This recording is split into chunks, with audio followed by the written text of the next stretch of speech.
Hey, everybody. It is Monday, October 7th. You're listening to the Mo News Podcast. I'm Moshe Wanunu. And I'm Jill Wagner. This is the place where we bring you just the facts. And we read all the news and read between the lines so you don't have to, except on Friday, Jill. We didn't do that on Friday. And we didn't announce it, and we're sorry. We didn't announce it, and we're sorry. We apologize. I had a long cold that just hit me. It was also the Jewish New Year, and so Jill and I on Thursday are just like, we're so depleted. So we're sorry to all of you. We appreciate you coming back to us on Monday. Over 2.5 years, Jill, it's been maybe a handful of times we haven't done a show. So anyway, my apologies again, everybody. I was on my back. And certainly, Moshe, the only show that we've not done and not announced that we weren't doing. Correct. So I apologize because I did the Thursday show by myself. Had I known we weren't going to do the Friday show, I would have announced it and made that clear. So yeah, so we're here, cup in hand, thanking you for coming back to us on the pod. And Jill, it's going to be a big news week again. All right, with that, let's get to the headlines here. Another major hurricane takes aim at the United States this week. Florida is looking at evacuating millions of people from the state's west coast as Hurricane Milton looks to make landfall Wednesday afternoon. We'll have the latest on that. And also the continuing cleanup and recovery from Hurricane Helene. It has now been 1 year since October 7th. We'll have the latest headlines as the Middle East remains on the brink of a larger war. Kamala Harris begins a media surge this week, including in some surprising venues. And former President Trump returns to Butler, Pennsylvania, the site of the first assassination attempt this summer. The case of the Menendez brothers, convicted 3 decades ago of killing their parents, now getting a new look from the DA in Los Angeles. Some numbers on how Google continues to lose ground to Amazon and TikTok when it comes to search. Some new concerns from doctors about how potent marijuana has become and all of the medical issues that they're seeing from it, including millions of people addicted. Yeah, this isn't the weed from the 90s anymore. And the days of $20 to $30 million a year contracts for major TV hosts may be coming to an end. We'll tell you about the pay cuts that look to be in store for some familiar names. Plus, Moshe is on this day in history. Jill will obviously be looking back at the October 7th attacks last year, but also a major day in history when it comes to streaming and cable news. Okay, let's start with another potential major hurricane set to hit the United States this week. All eyes are on Milton as the storm makes its way across the Gulf of Mexico, with likely landfall Wednesday afternoon on the west coast of Florida. Forecasters say that it could be between a Category 2 or a Category 3 storm. But with those really warm waters, it could get even stronger. Yeah, there are some models that say Category 4, even 5 right now, Jill. The National Hurricane Center said Milton was rapidly evolving into, quote, an intense hurricane with multiple life-threatening hazards for the coastline. The latest models have landfall for the eye somewhere between Tampa and Sarasota, but the entire coastline down to southwest Florida, including the Naples area, are facing warnings and some evacuation orders, given just how vulnerable that coastline is to storm surge. So the storm is now moving west to east, currently off the coast of Mexico. It's been moving slowly eastward, but a faster northeastward motion across the Gulf of Mexico is expected over the next couple of days, according to the National Hurricane Center. So Florida is now preparing for what could be the largest coastal evacuation in a decade. Authorities telling everyone on the West Coast to take this seriously. Florida Governor Ron DeSantis has issued an emergency declaration for 51 counties. That includes the Tampa Bay Peninsula of Pinellas County, which is still recovering from Hurricane Helene. The governor's declaration cited possible life-threatening storm surge and wind impacts for the state's west coast, starting as soon as Tuesday evening and continuing until Wednesday. The governor's declaration cited possible life-threatening storm surge and wind impacts for the state's west coast. That would be starting as soon as Tuesday evening and again continuing until Wednesday. So midweek is what it's looking like. Yeah, though, again, you'll start to feel the impact as soon as tomorrow afternoon, tomorrow evening from the outer bands of the storm. Jill, we're hearing from people in the community that still have things on the lawn drying out from Hurricane Helene less than 2 weeks ago. And this is freaking out a lot of meteorologists. This is always the worst case scenario for Tampa Bay, which has not seen a storm of this kind in decades, especially given how many people now live there, how much has been built up over the course of the last 50, 60 years here. It's a major population center in a very, very vulnerable area, given the way that the west coast of Florida is very different from the east coast of Florida in terms of how low it is and vulnerable to storm surge. So Milton here is seeing explosive growth from a tropical depression off the coast of Mexico there, and it's going to make its way. This is a rare situation where you see that hurricane going from west to east in the Gulf of Mexico, turning into a powerful hurricane here. Hurricane Helene, of course, hit on September 26th in the Big Bend region, just up the coast there from Tampa, but its effects were felt down the coast. Right now, the death toll there, as you mentioned, is 230 people across 6 states. Helene whipped up waves, pushed the Gulf of Mexico 8 feet onto otherwise dry land, and that was hundreds of miles away from the eye. Now you're going to have the eye potentially here, hitting Pinellas County, hitting Hillsborough County, and then you go down the coast there. It's very concerning. Again, please watch it very closely. Follow those evacuation orders. And it's not just about where the eye is going to hit, because this is going to be a very wide storm with a lot of impact here. North of the eye, the worst wind and rain. South of the eye, the worst storm surge. That's typically how these storms go, given the rotation of the storm. It will be the 5th hurricane to make landfall on the mainland U.S. this year. That now ties the record of 2004 and 2005 and 1893. So 4 years in 130 years, where you have seen 5 hurricanes make landfall on the U.S. mainland. And so that is Milton. We're watching that. Florida, obviously very experienced in dealing with hurricanes. Still, given Ian and some of the storms, Michael, of recent years, this is just the latest to hit that coastline here. And Moshe, one thing that I know both you and I have learned in covering hurricanes is that they never do what you think that they're going to do necessarily. And that's the scary part of them. So I remember back in 2005, I was in the Naples area to cover Hurricane Wilma for NBC News. And the concern was about Naples. That was where the eye of the storm was expected to hit. And then somehow this storm kind of like breezed over Naples and decimated the east coast of Florida.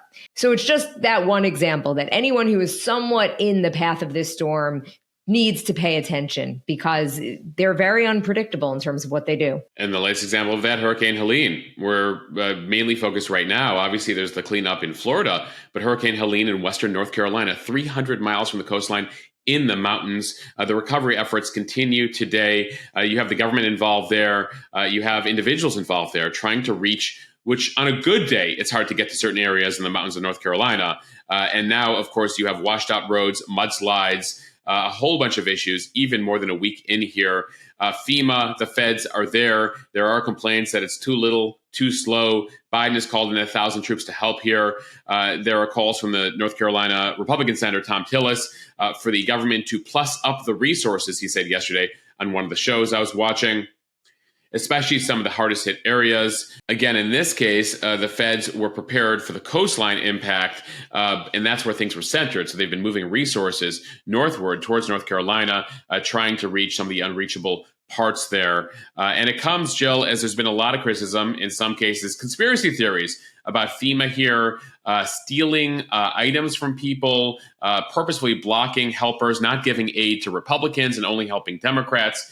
And so you've seen FEMA out over the weekend trying to push back on all of that. One of the big things that's been sent to me is that FEMA is only giving people $750. We should note that FEMA does give out $750 in what's called serious needs assistance. That's for essential items, food, water, baby formula, breastfeeding supplies, other medication. But then once you apply with FEMA, you could get thousands, tens of thousands, even more than that, depending on your insurance situation. But of course, it's the federal government. So there's applications, there's potential red tape there. And so we heard from people over the weekend from previous storms that have gotten a lot of assistance from FEMA, but some of it came months or years later. So just a heads up to all of you. They're seeing some of the stories, obviously with a storm of this size, you will always have issues getting aid to everyone in need. You heard it in Maui, Lahaina. You heard it back in Puerto Rico, Hurricane Maria during the Trump administration. Constant complaints about the federal government because it's you on your worst day or the worst day of your life, and you need aid immediately here.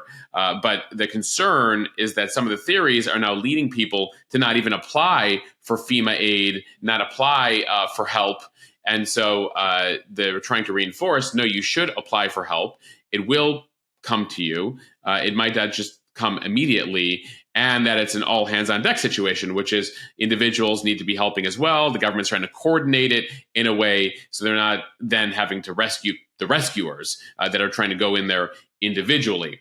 Moshe, one of the stories that's been making a lot of headlines, and I know it's something that you have been getting a ton of questions about over on the premium account, the story of FEMA helping migrants. What do we know about that? So yeah, this has got a lot of traction, particularly from Republicans and people who are like, wait, why is FEMA giving $1 to some people who are here illegally versus helping people in disaster situations? So we should note that FEMA has a $33 billion budget, plus it then gets tens of billions from Congress specifically for certain storms. As part of FEMA's effort, they fall under the Department of Homeland Security. They've been told, this was authorized by Congress, by Republicans and Democrats, by Customs and Border Protection, to allocate a program they have that helps cities and organizations deal with the migrants that are coming in. So effectively, Congress said, listen, FEMA has more experience doing grant money. So CBP, give your grant money over to FEMA and have them deal with it. So over the course of the past couple of years, about $1 billion has been spent by the federal government dealing with the influx of migrants coming in, officially through FEMA, but FEMA was told to do that by Congress because it falls under the Department of Homeland Security. Still, that money is being spent by organizations, by localities, by states across the country, again, red states and blue states, to deal with the influx of migrants. It adds up to about 2% of the FEMA budget, but nonetheless, given the disaster situation, given the criticism, given the stress people are feeling in Western North Carolina, that story got a lot of traction this week, where the money was conflated, especially with FEMA saying that while we're good on Hurricane Helene, we could run out of money if there's another major hurricane here. Enter Hurricane Milton. So with the headlines that FEMA is gradually running out of money this year, and the fact that about $1 billion, $600 million was spent in this fiscal year, $1 billion if you add up the last 2 years on the migrant situation, that hit a nerve for people. And so I've just been trying to explain to folks that there's been programs through FEMA, by the way, going back to the 80s when it comes to helping to deal with migrants, both here illegally, here legally, and that's at the request of locals and states trying to deal with the influx there. So this happened, by the way, it happened during Trump, it happened during Republican presidents, Democratic presidents. There's a new program called SSP that replaced a different program that existed beforehand. And so ultimately here you have FEMA doing a variety of things. The folks at FEMA spoke to a couple over the weekend trying to explain, the different programs. Ultimately, when it comes to disaster assistance, not $1 from disaster assistance has been taken from people with disaster. This is a separate allocated amount through Congress, approved through Congress to deal with that situation. So just wanted to clarify for folks what's happening there. And people at the end of the day are entitled to, be upset, be critical of the government when it comes to any issue, but just wanted to make sure I'm distinguishing that because I think that really upset people, the fact that they thought, and some have said explicitly, including on the Republican side, that the disaster money was being allocated towards other things, and that is not the case. All right, Moshe, today marks the 1-year anniversary of the October 7th terror attacks by Hamas on Israel, killing more than 1,200 people and taking more than 250 hostages.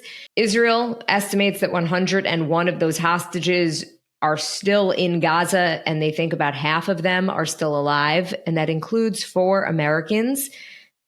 After the attack on October 7th, Israel subsequently launched a war on Hamas in Gaza aimed at eliminating Hamas. It has decimated the terrorist group, which ran Gaza since 2007. But the Gaza Strip, home to 2.4 million people, lies in ruins following a year of fighting. Nearly everyone is displaced. The death toll in Gaza lies at just about 40,000.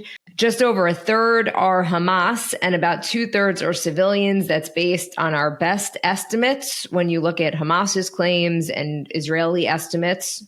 And it comes as the war is mostly over in Gaza. It continues at this low-grade level as Israel continues to look for the hostages and take out the remaining Hamas positions and Hamas's leader, Yahya Sinwar. But still, the war does continue in Gaza with no sign of any ceasefire anytime soon. Hamas is unwilling to end it unless Israel completely gets out. Israel is looking to keep control of the Gaza border with Egypt to prevent Hamas, which is still the governing authority in Gaza, from taking it back. Meanwhile, in the last year, the war has expanded beyond Gaza. In the days following October 7th, the Hezbollah terrorist group in Lebanon and the Houthis in Yemen joined in the attack on Israel to support Hamas, and they have kept firing missiles at Israel for the last year. All of the groups are supported by Iran, which has fired now directly on Israel twice in the last year, including 180 missiles last week. In the recent weeks, the war in the north between Israel and Hezbollah has escalated. Israeli air attacks have battered the suburbs of Beirut, Lebanon, that are known as Hezbollah strongholds over the weekend in the most intense bombardment of the Lebanese capital in years. For days, Israel has also bombed the Beirut suburb of Dahya, considered a stronghold for Hezbollah, but also home to thousands of ordinary Lebanese, Palestinian, and Syrian refugees. Over the last few weeks, Israel has been taking out numerous Hezbollah leaders, and that includes the killing of its leader, Hassan Nasrallah, on September 27th. They also appear to have already killed the man that was set to take over the role from Nasrallah late last week. A Lebanese security source says that Hashem Safadine, Nasrallah's successor, had been out of contact since Friday after an Israeli airstrike on Thursday targeted him. Israel says that it will not stop until Hezbollah pulls back from the Israeli border and stops firing on Israeli civilians. Nearly 100,000 Israelis have been displaced for the last year. Hezbollah says that it won't stop until the war in Gaza ends. With the fighting in Lebanon, more than 1 million Lebanese have now been displaced. Yeah, so what started with the Hamas invasion on October 7th, a year ago this morning, has now expanded into what has probably made the Middle East the most unstable place it has been, Jill, in probably 2 decades, since the U.S. invasion of Iraq. You have the ongoing low-grade war in Gaza. The hostages remain there. The situation in the north between Hezbollah and Israel, as Israel gradually through special forces starts to invade Lebanon there, pushing back them. You've had 2 exchanges with the Iranians in April and then last week in terms of missiles. Syria continues to be a mess. Yemen continues to be a mess. The U.S. is in the Red Sea there. The Houthis firing on them. And it's notable, Jill, in the weeks leading up to October 7th of last year, you had top U.S. officials, including the National Security Advisor, talk about that this was the calmest Middle East in decades, that their focus was going to be on China, other issues, ending the war in Ukraine. And it turns out now the Middle East really the central focus over the course of the past year, in addition to everything else that's going on. Vice President Harris was on 60 Minutes over the weekend. She was asked a few questions about this issue. She said in response to questions about diminishing U.S. influence on Israel, that there is still pressure on Israel while the U.S. supports Israel's right to defend itself and will support it and has supported it against Iran and Hamas and other groups. They have been putting pressure. And she says that as president, she would put pressure on Israel to try to strike a ceasefire here. You've seen frustration from the American government on Hamas in particular, and the fact that they won't commit to anything, but also on Benjamin Netanyahu, the prime minister of Israel, who some feel in the Biden administration is looking to a potential Trump presidency. And the fact that he might get more of a green light from Trump to do what he's looking to do, that he believes he has to do to quiet Hezbollah, quiet Hamas, quiet the Iranians. And so there's a feeling in the White House that they don't really have the ear of Netanyahu. Notably, Jill, through the last few weeks, there's been no phone call between Netanyahu and Biden for a number of weeks, even despite all these major events that have unfolded, going back to the pager bombs, going back to the killing of Nasrallah, the Iranian missiles, etc. You know, Biden and Netanyahu never liked each other, but they really hate each other right now, and they haven't even gotten onto the phone here. And so you have Israel saying, we got to do what we got to do. We're done listening to the U.S. trying to put handcuffs on us, that ultimately they see this as an existential threat on their borders to Israelis. And so the handcuffs really appear to have come off here in recent weeks, especially as the Israelis have taken aim at Hezbollah in the north, which is much larger than Hamas. So, Jill, at the same time, you know, critics of Israel would say that ultimately this is Hamas's dream scenario. They were hoping for a regional war out of all this. They were hoping to destabilize the region with October 7th. And so this was Sinwar's vision. They were on the verge of an agreement with Saudi Arabia and a larger peace deal, major ceasefire deal across the Middle East. And Hamas was like, not while we're here. And Iran's like, not while we're here. And so if you look at it a year later, some will claim that Iran and Hamas are the winners so far 1 year in. That's right. Some analysts say Yahya Sinwar is sitting back in whatever tunnel he is in, very pleased about the current state of affairs. Which is just sadistic, right? Because, Gaza's destroyed. It's going to take decades to rebuild, all the death and destruction. But ultimately, his vision is, his goal is to destroy Israel. And so he feels that he is closer to that goal. Iran feels is closer to that goal. At the same time, though, the counter argument is Hezbollah's leadership is decimated. Hamas is decimated, still exists, of course. And is never really going away, but is decimated and cannot pull off anything remotely like October 7th ever again. Hezbollah has been decimated. Iran has been weakened and embarrassed. The leader of Hamas is dead, right? Killed in assassination by, we believe, Israel in Tehran several months ago. The leader of Hezbollah is dead. By the way, in all of this, there was that helicopter crash in Iran that killed the president. Officially a mechanical error, but who knows whether that was internal or not. It does not appear that was the Israelis. The Ayatollah is 85 and doesn't know quite what to do, doesn't want to get involved, is worried about a regional war. So some would argue, actually, Iran is in a weaker position than it has been, especially in the last couple of months. So, we could spend the rest of the podcast here playing point counterpoint, but nonetheless, it's a destabilizing situation. Millions of people are suffering right now. They're displaced. There's Israelis displaced, Palestinians, many displaced, right? Lebanese now increasingly displaced. And so you have that situation, and it does not appear things will get better before they get worse unless something fundamentally changes, because the one thing we're watching after the missile attack last week, Iran sending 180 missiles to Israel, is how will Israel respond here? Will they hit the nuclear program of Iran? We don't believe so. That's sort of, a third rail type thing. But will they hit oil fields? Will they hit the natural gas? Will they hit ports? What will they do? And then what will Iran have to do in response to that? And when does this end? That's something we'll be watching in the coming days here. And notably, Benjamin Netanyahu and Israel not ruling out potentially attacking the nuclear facilities.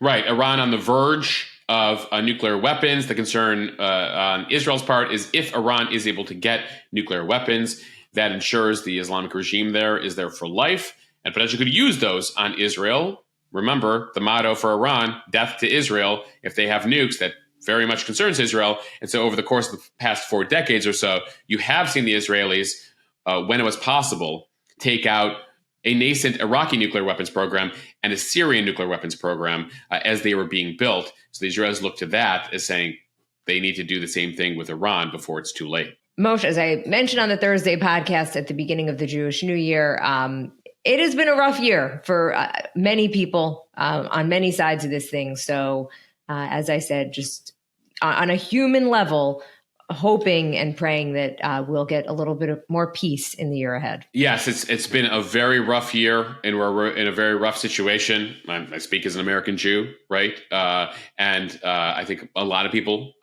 given the experience they have, connections they have to the region, they might be living in the region, listening to this. And so we all hope that this will come to an end soon. And it's the same thing I hear from people in Ukraine who are remarkably. We're very close to approaching 3 years of the Russian invasion of Ukraine. All right, time for the speed read from Bloomberg. Expect to see a lot of the presidential candidates this week, including on some shows you might not expect. Vice President Kamala Harris is embarking on a media blitz this week with television and podcast appearances, including The Howard Stern Show, the Call Her Daddy podcast, and The Late Show with Stephen Colbert, all in a bid to reach key voters ahead of the election. So late night, obviously candidates have done for a while. It's the Howard Stern and Call Her Daddy podcast that got a lot of people's attention. Yeah, as Politico Playbook's newsletter this weekend pointed out, in terms of if you're not familiar with Call Her Daddy, they say if you're not familiar with Call Her Daddy, they say just for a touch point, there were some recent episodes titled, Is He the One? And Blowjobs, Hall Passes, and Frat Daddies. So this is where Kamala Harris is going. Obviously, they have a huge audience of young people. Huge audience, hugely influential, very almost entirely women. And right now, Kamala Harris needs as many female voters as she can get. Harris will also visit the set of The View, which has become a stop for Democratic candidates in recent years, given the overwhelmingly liberal audience of women. The Democratic nominees also appeared on 60 Minutes last night. 60 Minutes typically interviews both candidates every 4 years, but Donald Trump pulled out of the show last week, alleging bias.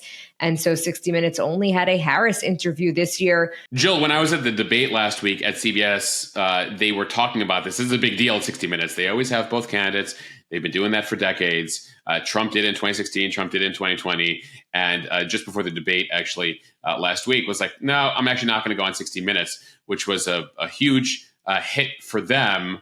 But it didn't really, but I don't know that it really gained that much traction outside of the CBS building, which may show you a little bit of the state of influence of 60 Minutes these days versus yesteryear. So again, 60 Minutes only had that Harris interview this year. Thursday, she's going to be in Nevada for a Univision town hall aimed at Latino voters. As for the strategy, it does come as Republicans have been hammering Harris and Walz for shying away from interviews. Yeah, so now she's doing a lot of them. He's doing a few this week as well. Walz will be out on the West Coast doing some late night shows. Now, some of these obviously much softer interviews, right? That Call Her Daddy episode is focused on reproductive rights, abortion access, not known for hard-hitting interviews or questions over there. But that's sort of the point. They want to hit the female audience. She wants to continue the vibes feel of the election. At the same time, she's hitting the female listeners there. Then Howard Stern, the listenership of Howard Stern is almost 80% male. And we have been talking about the major gender divide here, that women have always tended to vote Democrat, at least in modern elections. Republicans typically have had an advantage among men. But this year, the divide is much wider. It's about a 30-point gap between women and men. More women than ever voting Harris, more men than ever voting Republican. So she's trying to hit the women over on Call Her Daddy and The View, trying to hit the men over on Howard Stern. Then trying to, do sort of more traditional interview with 60 Minutes to hit everybody right after NFL games last night. And then you have Univision to hit the Latino voters, particularly in Nevada, which is a key state, which might dictate who wins as they split up the rest of the battleground states. And this all comes as you're hearing Democrats, there's murmurs among Democrats who are worried that Harris has been too risk averse here, that she is doing the Hillary Clinton 2016 thing, which, of course, remember, Hillary Clinton lost in 2016, and not engaging enough, not being authentic enough, not doing unscripted engagements enough with real voters, not doing enough interviews. And so you are getting those murmurs among Democrats saying Harris is ruining her chances here. Some Democrats think she's doing okay. Some Democrats saying she's not doing enough, particularly in Michigan and Wisconsin. You may have heard that before, back in 2016 with Hillary Clinton. So they're out there. It comes as Trump and Vance have been much more out there in terms of interviews. Now, again, they're doing mainly friendly venues, a lot of Fox News, a lot of conservative media, and also hitting some of the broier podcasts and shows out there among gamers, YouTubers, that whole world as they try to drive turn up among men. But then you also saw J.D. Vance go relatively soft in the VP debate last week, trying to drive up women. So that is the main candidates there. Obama, former President Obama, will be out there campaigning this week for Kamala Harris. He'll be kicking things off Thursday in Pittsburgh. So bringing out Barack Obama off the bench there to try to drive up turnout, particularly among black voters. It's unclear how much Kamala Harris, if anything, will be doing with him. I imagine she'll do something with him. So you'll see Obama out there. Meanwhile, speaking of Pennsylvania, Donald Trump was in Butler over the weekend. That was the site of the rally over the summer where there was an assassination attempt that grazed his ear. It was 12 weeks since the assassination over the weekend. He was back there, same venue, same setup, a lot more people. J.D. Vance was there. Elon Musk was there. They had a moment of silence for the man who was killed at the rally. And Trump made a point as he began his remarks over the weekend in Butler to begin the rally with, as I was saying, drew a lot of cheers. He turned to the monitor, turned to the big screen where he had the chart up of migrants coming in during the Biden administration. That chart, he says, has saved his life because he turned his head at the right moment. Because if he had not turned his head to look at that chart on the board behind him 12 weeks previous, that bullet might have gone straight into his head and not grazed his ear. This time, Secret Service made a point of expanding the security perimeter, having sharpshooters, snipers being on that roof where the shooter was. And so that was among the changes this go around when it comes to his rally in Butler. Moshe, I also do want to quickly mention Tim Walz did appear on Fox News Sunday this past weekend. And he was asked some tough questions about some of his policies in terms of immigration. As governor of Minnesota, he assigned laws that granted benefits to migrants that are in the country illegally. And his main response was, look, those are not the vice president's positions. So trying to distance, I guess, some of his more controversial positions from Kamala Harris. Yeah, the whole transition being like, well, I was governor and now I'm the VP and I believe whatever she believes and she doesn't believe that. So let's move on. Notably, Walz hasn't done any real interviews, national interviews, one-on-one. So this is a big deal for him to get out there and do also a venue that is going to be more critical at Fox News Sunday. So notable there, Jill, but also in more fun news. I don't know if anyone caught the Saturday Night Live segment over the weekend. They did a reenactment of the VP debate with Kamala Harris and Doug Emhoff watching as she drank wine. I thought very well done. They basically made fun of the bromance between J.D. Vance and Tim Walz at the debate. So they had the moderators even being like, what is going on? And then Kamala Harris, they go back to Kamala and Doug Emhoff sitting on the couch being like, what is happening here? And then Joe Biden, Dana Carvey comes back as Joe Biden walking in with a cone of ice cream, doing like a perfect Joe Biden. Anyway, it's worth the 8 minutes over on YouTube, SNL. Go check it out. From CNN, prosecutors in Los Angeles are reviewing new evidence in the case of Eric and Lyle Menendez to determine whether they should be serving life sentences for killing their parents in their Beverly Hills mansion more than 35 years ago. This is according to the city's district attorney. The LA DA, George Gascon, said during a news conference that attorneys for Eric and Lyle Menendez, who are now 53 and 56 years old, have asked a court to vacate their conviction. Gascon says there is no question that the brothers committed the murders, but that his office will be reviewing new evidence and will make a decision on whether it warrants a resentencing. A hearing is scheduled for November 29th. The new evidence presented in a petition includes a letter written by Eric Menendez that his attorneys say corroborates the allegations that he was sexually abused by his father. Gascon said he believes the topic of sexual assault would have been treated with more sensitivity had the case happened today. Cliff Gardner, who is an attorney for the brothers, say they are pleased by the district attorney's decision. Yeah, remarkable to think about. If you remember the 90s there, these guys are in their 50s now. They were convicted in their early 20s. Their attorney says they would look at the case much more differently these days, that ultimately we know more now about the impact of sexual and physical abuse on minors. And as part of this new evidence, they believe that they've served 30 years in prison, more than 30 years now, and that is enough. If this sounds familiar, even to those of you who don't remember it from the 90s, it might be because Netflix has a new series called Monsters, the Lyle and Eric Menendez story, as well as a separate documentary coming out on the story. So this is getting a lot of renewed focus and attention due to the streaming series about all of this. Now, one of the brothers, Eric, calls the Monsters series on Netflix a dishonest portrayal of what took place. Still, it is bringing a lot of attention to the situation. Kim Kardashian visited them in prison in recent weeks and had an op-ed piece for NBC News last week calling for them to be released here. Remember, judicial reform has been a big issue for her. So some bold-faced names taking up this issue. Just a reminder here, the brothers were given life sentences for killing their parents back in 1989. Lyle was then 21 years old. Eric was 18 years old. They admitted it, but said that they feared their parents were going to kill them and that the father had sexually molested one of the brothers there, Eric. Prosecutors contended there was no evidence of molestation, said the brothers were after the multi-million-dollar estate. Jurors ultimately gave them life without parole. And so we will see what comes of this review from the authorities in LA. All right, so some business news from the Wall Street Journal. Google's share of the U.S. search ad market is expected to drop below 50% next year for the first time in over a decade, according to some new research. Just to repeat, this is a big deal. Less than half of Americans will be using Google to search for things in the coming year. It comes as Google's grip on the nearly $300 billion search advertising business is loosening. For years, the tech giant has seemed invincible in this corner of the ad market, which is the foundation of its business.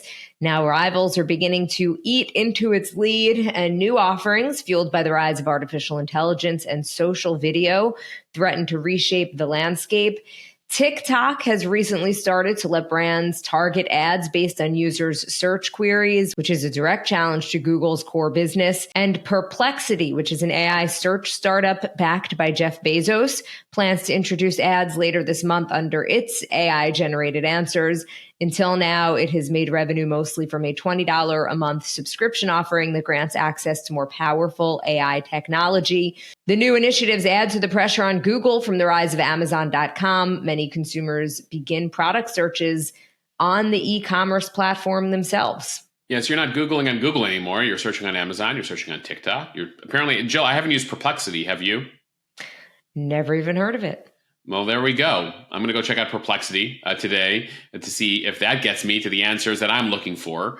We have told you anecdotally about TikTok, especially among younger people, that that's where they're searching for news and other things to buy, etc., instead of Google. Now, Google, we should say, still isn't in a very good position. It still is far ahead of the pack when it comes to the search market. It has more than 50% of the market, but that could drop. And so that's just a remarkable thing, given the strength of Google, that soon enough, less than half of Americans will be searching for things on Google, given how big Google has grown over the course of the past couple decades. The big story here is AI is here.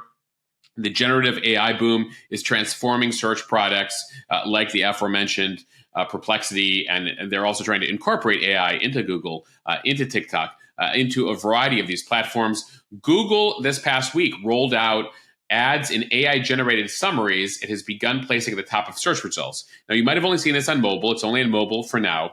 But for example, Google showed a listing for a Tide pen that is available on a grocery store website in an AI overview responding to the following question. So somebody Googled, how do I get a grass stain out of jeans on Google? Now, Google AI is giving you an ad for Tide pen and where to buy it.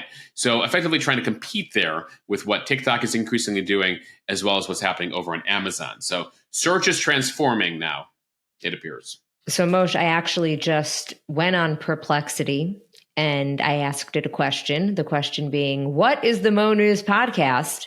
And I have to say the answer is much more in depth than you would get on Google. To start, it links to our podcast. So it links to it both from the Mo News website, then on Apple Podcasts, and also on Amazon and Spotify. It has an answer. It has a little bit about the hosts. It talks about the format, the content.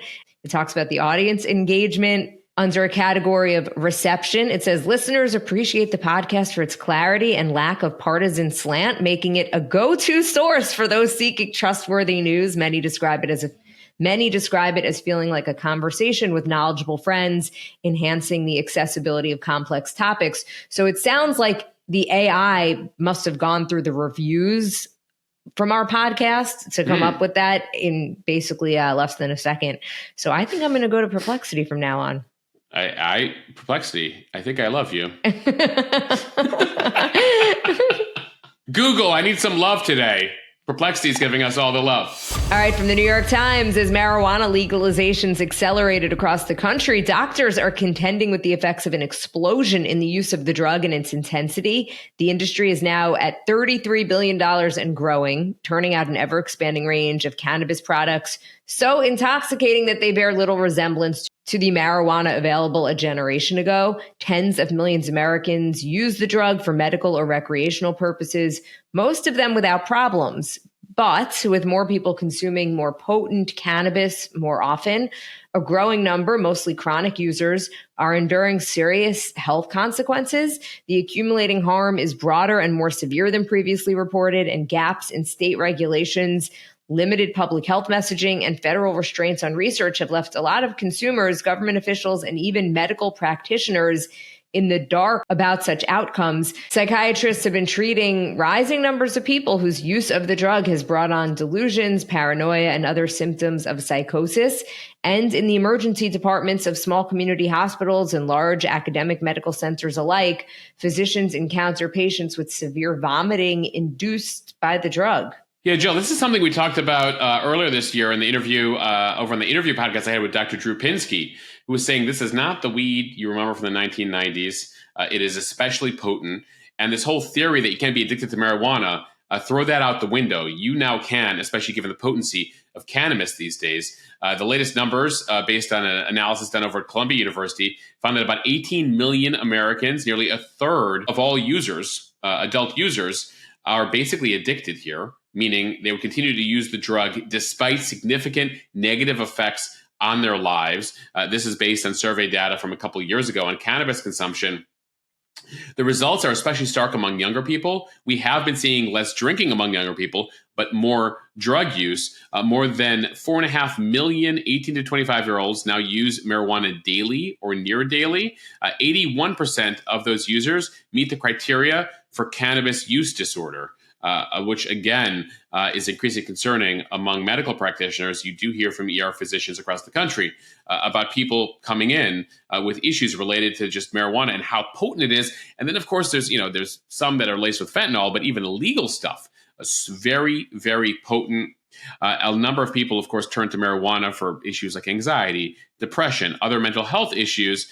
Few know that it can actually cause temporary psychosis and is associated with the development of chronic psychotic disorders as well. So beware here as the new products emerge, both from legal dispensaries as well as on the illicit market, about the concerns here around marijuana and, again, dispensing with the notions of yesteryear that you can't be addicted to it, it is a different marijuana these days. And finally, some media news from the Wall Street Journal. The rampant cost cutting across a media industry struggling to transition to the streaming era is finally coming for star talent. At ABC News, Good Morning America anchors George Stephanopoulos, Robin Roberts, and Michael Strahan, who each have deals valued at $25 million a year, will face an uphill battle in coming negotiations to maintain that compensation. This is according to people familiar with the situation at NBC. Today anchor Hoda Kotb said late last month that she is ending her run on the show. Had she opted to sign a new deal, she would have likely also faced a significant cut to her roughly $20 million a year contract, according to a Puck News report. Co-host Savannah Guthrie, whose current deal has more than a year to run, could face a similar situation with her similarly valued contract. ESPN has also made a number of cuts, including RG3. CBS is not renewing Norah O'Donnell as the anchor of the evening news and instead going with 3 less well-known names and therefore less expensive names. Yeah, this is a trend line, and I was already seeing when I left CBS about 5 years ago, the feeling that you're still making cents on the dollar in digital streaming, and you can't afford those anchors. And frankly, it's not clear that they drive viewership anymore. The days of $30 million a year salaries like the Matt Lauers of the world, et cetera, were gone. Now the days, it appears, of $20 million a year salaries for some of these talent are also gone. So the agents here have received the message, don't expect a raise. Actually, if you continue, be prepared for a pay cut as things move forward. Among the other contracts that are $30 million a year, Rachel Maddow has one of those. She is in talks for a new deal here. MSNBC actually pays her that, and she only does one show a week along with some streaming stuff and some specials. So they're probably going to look to cut that down as well. And this is not just limited to news, which of course makes less money for these companies than sports and entertainment. Sports, as you mentioned, ESPN is doing a whole bunch of cuts. Entertainment also, they're scrutinizing budgets, trimming episode counts, reducing salaries here. Late night is being impacted. Both Jimmy Fallon and Jimmy Kimmel and Colbert are no longer airing new episodes on Fridays. That saves you money. They were actually looking to completely cut Seth Meyers' show at NBC. He survived, but had to lose his band. What is a late show without a band, Moshe? Well, Jill, it means in 2024, it still exists. That's sort of where we're at. But the whole idea, I mean, you could do no wrong. You could spend unlimited gobs of money in morning shows. I mean, morning shows was like they made Today Show and GMA, send them around the world and fly them private and all the stuff that, used to exist. The anchors were king. It was like dealing with royalty internally because of what they were paid and just the way they were treated. Late night, the same thing. But we now live in the YouTube era. I just literally told you guys, like, go watch the SNL clip on YouTube, right? And so here you have a situation where the money's not coming in like it used to. And so the money can't go out like it used to. And it appears the audience, like TikTok and Instagram have become the new places for comedy, the new places for lifestyle advice, right? And so we've seen it here at Mo News as people have been moving in that direction, and the networks are now seeing it, and they're looking at their bottom line and saying, oof, we can't afford this sort of thing anymore. And that's where we're at. Moshe, I think you and I are personal examples of that, right? When I started my career, the dream was to host the Today Show, right? That was the dream when I started out on this journey to be an on-air reporter a decade and a half ago, maybe more than that at this point. That would, if anyone asked what's the goal, I mean, it's either to host the Today Show, host the evening news. And then all of a sudden I started to realize as I embarked on this journey that none of my friends were watching me on TV. The only people who ever told me they saw me on TV were my friends' parents. And I was like, there is something is not clicking here. And that's when I had started my old newsletter, Need to Know, and just kind of was working on just different modes to reach people. That's why I was so intrigued with what you were doing at Mo News, because you were meeting the audience where they actually are. Yeah, listen, the average age of the audience at Mo News is in their mid-30s. The average age of the audience at cable news and network is in their mid to late 60s. And that's sort of where things stand. And you don't see a situation where our generation is going to return to that. And so that's the sort of existential crisis right now when it comes to TV networks, entertainment, streaming, reaching people. And so, we're all on this journey. Jill, my dream was to run a network. Now, a little did I know that I'd be launching my own and not be running one with the 3 letters. And so that's where we're at. Though, Jill, given the headlines today, and I bet you're probably willing to take less than $20 million a year to host the Today Show. That job might actually be open for you. I would take a fraction of that. And Moshe, you know what, NBC? I'll do the job for less than $20 million. Moshe, this has been a really fun project. So that dream might still happen, Jill. It might become available to you depending on how low they go. All right, and then finally here we end with On This Day in History. On this day in 1916, the most lopsided college football game in history, Jill. Georgia Tech defeats Cumberland University 222-0. You know who was... What? Hold on. It was a 63-0 lead in the first quarter. At halftime, it was 126-0. Who was the coach of Georgia Tech? John Heisman. Name sound familiar to you? He's the namesake for college's most famous trophy, the Heisman Trophy. Apparently, he told his players at halftime, you don't know what the other team has up their sleeve. You got to hit it. You got to go clean them out and hit them hard in the second half. They had a 126-0 lead. Jill, they won 222-0. So fun fact for all of you, Georgia Tech owns the most lopsided win in college football history. I think the kids would call that savage these days. Back in 1916, it was okay. Today, it'd be like, were they bullying? Did Georgia Tech bully Cumberland University? All right, a couple more serious items. On this day in history, on this day in 1944, a bold act of resistance as several hundred prisoners inside Auschwitz staged a revolt, destroying most of the gas chambers and crematoria where they were forced to work. These were the Jews who were forced to work and help put other Jews to death there. Though of the 450 prisoners involved in the sabotage, 250 managed to escape. All of them would be found and shot. It would actually only be about 3 months later before the Soviet Union liberates Auschwitz. Ultimately, more than 1 million people were put to death in those camps. And on this day in 2001, the U.S. began the strikes against the Taliban in Afghanistan in the aftermath there of 9/11, providing initially logistical support and then invading Afghanistan to take out and find al-Qaeda, take out the Taliban. That would lead to the longest war in U.S. history. Of course, the withdrawal from Afghanistan only happened a couple summers ago after a 20-year war there. And we end here with a bit of entertainment and pop culture news. On this day in 1982, Cats opened on Broadway. The Andrew Lloyd Webber musical ended up closing in 2000, 18 years later, after a record 7,485 performances. On this day in 1996, Fox News Channel launched for the first time, creating competition in the cable news world. For about 16 years there, CNN was solo. And then in 96, in a matter of a few months, MSNBC launches in August, and then Fox News launches in October. And on this day in 2008, Spotify launched. The most streamed song in the first month of Spotify, Viva La Vida of Coldplay. Still a banger, Moshe. Still a banger. Coldplay, I think, was on SNL over the weekend in their umpteenth performance on Saturday Night Live. All right, everybody. Thank you for listening to the Mo News podcast. If you like what you hear, please share this with your friends. It will help us grow. Follow us and subscribe so you don't miss an episode, and review us in the App Store, where apparently I think Perplexity is figuring out through AI who we are. Yeah, we love your reviews. So keep feed the AI machine some good reviews so we can keep that up over there. Thanks to all of you, by the way, Mo News Premium members, new Mo News Premium members who joined last week in time for our election survival series. It was a lot of fun on Friday. It's over on the Mo News Premium podcast now. We're doing a special live Zoom workshops now through Election Day. Did the first one. It was an overview on Friday. Jill, I know you were there. I was going to say define fun. Jill, is there anything more fun than talking about politics? I actually did enjoy it. Like, whether I would describe it as fun, I don't know, but helpful. We have different definitions of really fun. Valuable. I thought it was really interesting. And you didn't like my comparison of polling with soup, Jill? I thought that was a fun. I've heard it before. I thought that was a fun. Oh, see, that's the problem. Jill's like, I've heard the act, Moshe.